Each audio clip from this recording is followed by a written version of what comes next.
What I want to know is, what was the biggest driving force for you to kind of go after your dreams and, despite what anybody else said, you were just kind of like, F it, I'm going to do it. And then you ended up doing it. Now, that's a pretty good question, Jack. You have to understand, I don't listen to other people's opinions. I listen, but I do what I think is the best thing. Because 9 times out of 10, when you're talking about something, especially if you're a young man, let's just use me as an example. And I told people I was going to run nightclubs when I was 20 years old. They were like, yeah, right, sure you are. And then I did. When I finally decided to get out of the business and go into professional wrestling, and when I told them I was going to get into professional wrestling at 31, I thought I was too old to be a wrestler, so I came in as a manager. You have to understand that sometimes ignorance is bliss. And if I knew how hard that was, if I knew that, I don't know if I would have done it. But I didn't know that. So, there's good and bad to being ignorant. The bottom line is I did get in, and because back then I look and dress like that guy as a manager, and they told me, I said, when they wouldn't let me manage anymore, like, D, it's not your fault. The hair, the clothes, the bling, the diamond dolls, the rap. It's like no one's paid attention to the wrestler that you're managing. So bottom line is I was told I was too over the top for professional wrestling as a manager. So I had 7 months left on my contract. And since I was a kid, I always wanted to wrestle. I didn't want to be a manager. And I went down to power plant and I started learning how to wrestle. And when I first started, everybody laughed at me. Now, I could have taken that as real disheartening, and I could have let it destroy my confidence, but I didn't.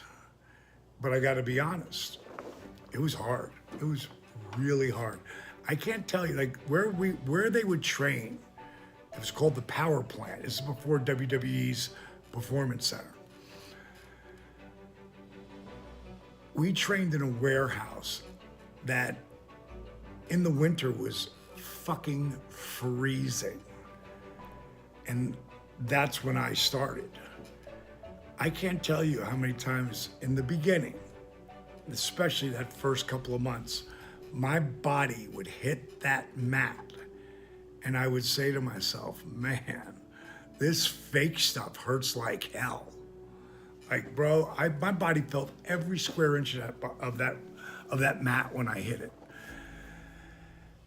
Starting at 35 was the hardest thing for me physically because of the punishment it was about to put on my body. The positive side was starting at 35 mentally.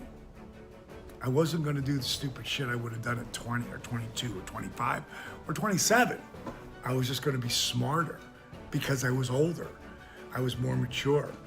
I iced my body. No one did that.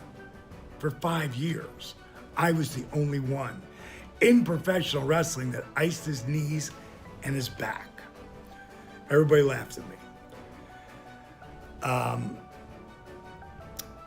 In 1996, I had turned 40, and by the time I was 3/4 through that year, I was becoming one of the hottest properties in professional wrestling. And there's another documentary WWE did called Positivity Living that kind of does a decent job of telling that story. But again, I was the guy, I was the anomaly. I was the guy who wasn't supposed to happen, but I did. And 96, I was 40, 97, my career blew through the roof. I headlined so many pay-per-views. Me and Randy Savage had the feud of the year in 1997. it was unprecedented. It had never been done before, anything like this.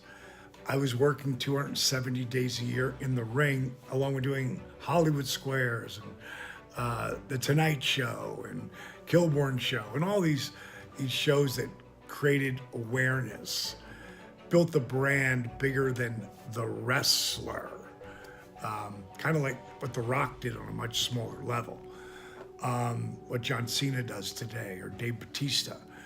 The bottom line is that I would be on fire for those next 3 years. And then I ruptured my L4 and L5. You could say I broke my back.